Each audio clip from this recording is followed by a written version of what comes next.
Amperge Convida, com Heloísa Carpena. O processo penal contemporâneo incorporou o interesse das vítimas como um dos valores a serem contemplados na aplicação das suas normas.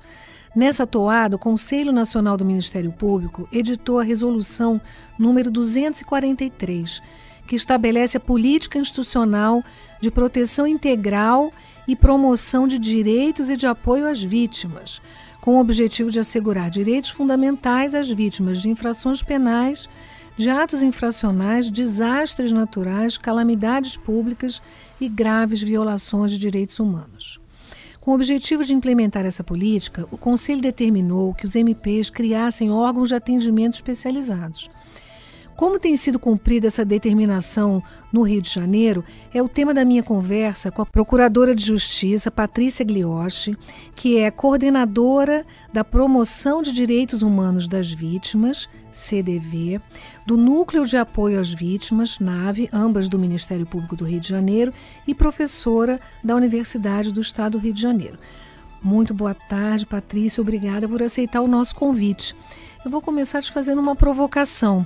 O MP, que é tradicionalmente o acusador, no processo penal, agora está cuidando mais diretamente do direito das vítimas. Então a gente pode dizer que houve uma mudança de perspectiva no processo penal brasileiro? Eu acho que houve uma mudança de perspectiva no processo penal geral. Na verdade, eu acho que essa mudança ocorreu gradativamente, mas acho que um marco foi, de fato, a Segunda Guerra Mundial, onde foi desenvolvida os direitos humanos das vítimas, a teoria do direito internacional dos direitos humanos. E essa teoria, ela olha muito para a vítima, até por conta de ser pós-Segunda Guerra, o Holocausto, tudo que aconteceu em razão da Segunda Guerra. Então, esse olhar para a vítima foi um olhar diferenciado. E aí, vários tratados internacionais, várias vítimas vulneráveis passaram a ser objeto desses tratados internacionais. Aqui no Brasil, nós tivemos a introdução de um parágrafo no artigo 5º, dizendo que os tratados internacionais de direitos humanos teriam um status de norma de direitos fundamentais. Então, isso tudo foi uma mudança gradual. Da mesma forma, o processo penal, que sempre buscou muito o direito do acusado, proteger o direito do acusado contra o Estado mais forte do que ele, o processo penal começou a se dar conta de que a vítima também era importante. Isso já vem acontecendo. Por exemplo, a questão da própria Lei 9.099, quando ela cria lá a transação, que pode ser uma prestação pecuniária paga à vítima, a mudança nas penas restritivas de direitos, que passou a poder ser um valor pago à vítima como uma forma de cumprir uma pena restritiva de direitos. Hoje em dia, inclusive, até o próprio ANPP, a gente pode ver essa mudança de paradigma. E nessa esteira, o Conselho Nacional do Ministério Público verificou que a função do promotor de justiça, ele nunca foi só de acusador, na verdade. Eu acho que a vítima, ela sempre esteve ao lado do Ministério Público. Mas é verdade que, como o Ministério Público, ele não tem a ligação direta com a vítima, não representa a vítima no processo penal, representa o interesse do Estado na punição de quem praticou o crime dentro das provas do processo, o CNMP percebeu que tem que haver um olhar também diferenciado para a vítima. O Ministério Público tem que fazer um acolhimento dessa vítima, porque o sistema de justiça é um sistema muito duro, para uma vítima que nunca teve nenhum envolvimento com o crime ou com o processo penal. Então, a quem ela vai procurar? Quem vai poder buscar os interesses dela? O Ministério Público, que está ali buscando justamente a condenação daquela pessoa que praticou o crime contra a vítima, ele deve ser o protagonista desses interesses dela e da defesa dos seus direitos, né? O direito de ser ouvida, o direito de ser comunicada quando o réu foi preso, quando o réu foi solto, quando teve progressão de regime, de ser comunicada quando há o arquivamento do inquérito, ou está no Código de Processo Penal, inclusive, esse dispositivo. Então, esse estreitamento, essa ligação maior da vítima com o Ministério Público, ele tem que acontecer, já acontece, né, há muito tempo, mas hoje está, de certa forma, regulamentado isso, está no papel. Nós temos que ser os protagonistas desses direitos das vítimas. Então, se nós estamos lutando justamente para a condenação dentro das provas, dentro da legalidade, né? Dentro do que é certo, da condenação de quem praticou crime contra ela, ninguém mais do que nós temos que ficar próximos dela, né? Inclusive, ela pode colaborar com isso. Sim, com certeza. E para dar execução a essa resolução, né, vamos agora lançar o nosso olhar aqui sobre o Ministério Público do Rio de Janeiro. Quais foram os órgãos criados e na mesma direção, quem é a clientela? Quem pode ser considerado vítima para efeito de acolhimento por esses órgãos? Então, após essa resolução, quando o nosso Procurador-Geral de Justiça, Luciano Matos, tomou posse, ele, ao estruturar a sua gestão, ele criou um lugar, né, que se chama Coordenadoria Geral de Promoção da Dignidade da Pessoa Humana. Então, dentro dessa coordenadoria geral, que é um grande guarda-chuva, existem 3 outras coordenadorias. A Coordenadoria de Direitos Humanos e Minorias, o CEMEAR, que é aquele lugar de fazer uma justiça restaurativa, e a Coordenadoria de Promoção dos Direitos das Vítimas. E, inicialmente, quem estava à frente era outra colega, Valéria Link. Ela é uma promotora de justiça. Ela conhece muito dessa matéria, ajudou nessa implementação, mas depois, por uma questão de saúde, ela teve que se afastar e eu fiquei no lugar dela, também promovendo essa mudança de cultura, né? Porque apesar do promotor saber que ele tem que ter contato com a vítima, a gente não tem isso instituído, né? Não foi só no Ministério Público do Rio de Janeiro, em outros ministérios públicos também houve. E ainda existem até alguns que não têm ainda algum núcleo ligado à vítima. Cada Ministério Público escolheu como ia formar esse núcleo, né? Aqui no Rio de Janeiro, nós somos uma coordenadoria, nós não somos órgão de execução, e nós damos esse apoio aos promotores e damos esse apoio a quem nos procura. Promotores criminais. Promotores criminais, porque estamos falando de vítimas de crime, de atos infracionais e de desastres, né? Então, nós temos a ouvidoria, é um lugar onde aparece a nossa clientela. Nós temos demandas espontâneas. Nós temos demandas dos próprios promotores, nós temos demandas do desenvolvimento do nosso trabalho em algumas áreas, como, por exemplo, na Alerj, como, por exemplo, na Câmara dos Vereadores. Nós recebemos também demandas de lá. Nós recebemos demandas da sociedade civil. E através de associações, ONGs. Grupos, né, de defesa de pessoas mais vulneráveis. Se eu pudesse dizer assim, quem mais procura um NAVE? São mulheres vítimas de violência doméstica.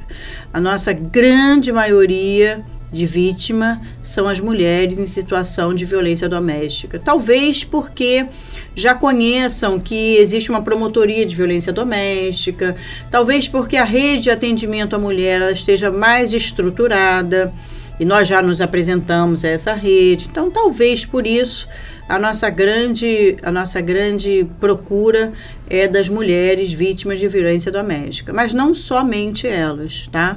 Nós temos também muitas vítimas de crimes sexuais, que podem não ser ligados à violência doméstica, crimes contra a mulher, de forma geral. Nós temos também alguns casos de crimes contra o patrimônio, estelionatos feitos assim em massa, né, contra várias vítimas, um sofrimento absurdo que essas pessoas sofrem.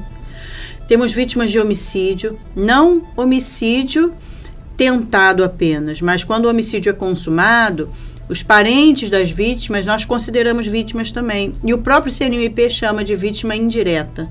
Então a gente recebe todas essas pessoas. A gente não recebe vítima criança e adolescente. Isso fica por conta do CAU Infância. Nós recebemos os pais dessas crianças. É uma verdadeira mudança da cultura institucional também, né, Patrícia?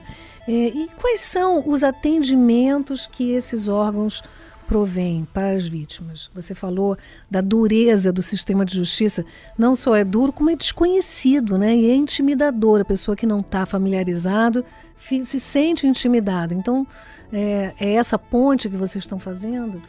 Nós prestamos uma assistência psicológica, nós prestamos o serviço de assistência social, mas sempre encaminhando para a rede pública, né? Que o Ministério Público não tem estrutura, né, para fazer atendimento psicológico, por exemplo, das vítimas. Então a gente encaminha para os órgãos públicos. Estamos também tecendo, né, um contato maior com essa rede pública, para que ela saiba por que mandaram essa vítima, né? O que a gente vai fazer com essa pessoa? Então, estamos também construindo um entendimento do que deve ser oferecido para essas pessoas. E, principalmente, nós também oferecemos ali no NAVE uma orientação do destino daquele crime, ou seja, quem é que vai atuar, como é a atuação do promotor, quem é o promotor.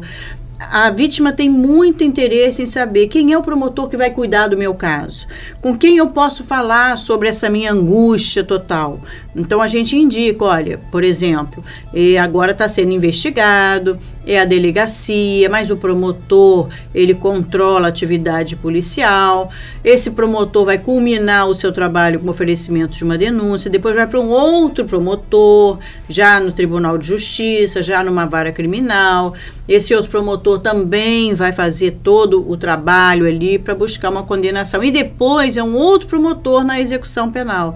Então a gente faz essa explicação, explica o que é uma audiência, que ela tem o direito de ficar esperando na audiência distante dos parentes do réu, que ela tem direito de não prestar depoimento na presença do réu, que ela tem direito de ficar numa sala especial aguardando a audiência. Esses direitos todos das vítimas nós temos que tutelar, nós temos que proteger, nós temos que ser protagonistas na defesa desses direitos. Nós tivemos aqui no programa um episódio sobre o controle externo da atividade policial, com o promotor Tiago Veras. Quem não ouviu, vai lá conferir, episódio 25. Os órgãos de promoção e apoio também estão cuidando dessas vítimas, né? Vítimas colaterais da letalidade policial, em cumprimento à decisão do ministro Fachin na DPF 635, a famosa ADPF das favelas. E esse é um aspecto importante desse controle, tá certo? Isso. A gente, quando há uma operação policial, por determinação dessa ADPF, o Ministério Público tem que ser comunicado. Nós temos um plantão para acompanhamento de toda a operação. E havendo pessoas mortas durante a operação, sejam policiais, sejam pessoas vítimas, sejam até pessoas que têm antecedentes, mas morreram naquelas circunstâncias, o NAVE, ele é comunicado. E nós procuramos, junto inclusive com a Coordenadoria de Direitos Humanos, identificar essas vítimas e buscar os parentes dessas vítimas, para explicar o que vai acontecer, para dizer se elas querem algum apoio psicológico, para dizerem se elas têm alguma necessidade de assistência social. E nesse ponto nós ainda temos uma certa resistência das pessoas, sabe? As pessoas acham que o Ministério Público está de acordo com as operações, porque essas operações ocorrem e a gente monitora. Mas nós não estamos de acordo, nem estamos no comando dessas operações. Nós estamos depois para averiguar e analisar o que houve. Mas na cabeça, às vezes, das pessoas, das comunidades principalmente, a gente estaria apoiando isso. E agora, com o nosso crescimento e com a aceitação maior, elas estão vendo que não é bem assim. Do né? próprio núcleo, né, de apoio às vítimas. Núcleo, A gente está fazendo várias reuniões, tem vários grupos da letalidade policial, por exemplo, do grupo lá da Favela da Maré. Então, a gente está começando a dizer o que nós fazemos, né? E aí eu acho que isso vai mudando aí a cabeça das pessoas e vendo que não é bem assim como elas estavam pensando. E ajuda a compreender o próprio papel do Ministério Público, né? O MP faz parte também do Provita, Programa do Governo do Estado de Proteção à Testemunha. Quais são as medidas disponibilizadas por esse programa? Então, o Ministério Público é uma porta de entrada para o Provita. Não a única, mas uma das portas de entrada do Provita. E nós também fazemos parte do Conselho Deliberativo do Provita. Então, quem é o representante do Ministério Público no Provita? É quem estiver no NAVE, quem estiver coordenando o Núcleo de Apoio às Vítimas. E nós fazemos essa porta de entrada quando um promotor verifica lá no caso concreto dele que existe uma pessoa que precisa dessa proteção. Então, ele entra em contato conosco, nós entramos em contato com o Provita, fazemos essa triangulação para tentar acolher essas pessoas nesse programa. Muito bem, muito obrigada, Patrícia. Eu vou encerrar a entrevista convidando os ouvintes a seguirem o podcast para não perder nenhum episódio, comentar, compartilhar e avaliar com 5 estrelas. Toda terça-feira, um novo episódio está disponível no site da Rádio Roquete Pinto, no site da Amperge e no Spotify. Amperge convida, com Heloísa Carpena.